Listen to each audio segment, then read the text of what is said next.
नमस्कार. सगळ्यांचे खूप खूप स्वागत. कामावरून आले आणि किचनवर हा राडा बघितला.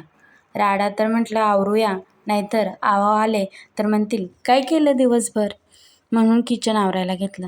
मला तर तुम्हाला सकाळची सुरुवात दाखवायची, पण आता संध्याकाळ दाखवते. किचन आवरलं आणि आता किचन असं दिसते.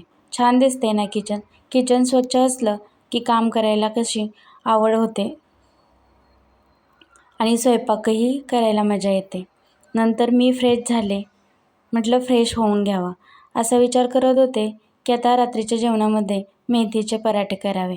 मला तुमच्यासोबत रेसिपी शेअर करायची होती, पण ती काय माझ्याकडून झालीच नाही. काय करणार, नवीन आहे ना. म्हटलं आता आहे तीच क्लिप ॲड करावी आणि ती क्लिप ॲड केली. एक एक पराठे लाटून घेतले, भाजून घेतले. म्हटलं आता हे तरी दाखवावं आणि माझ्यासाठी असं ताट तयार केलं आणि अशी संपवली आजची संध्याकाळ.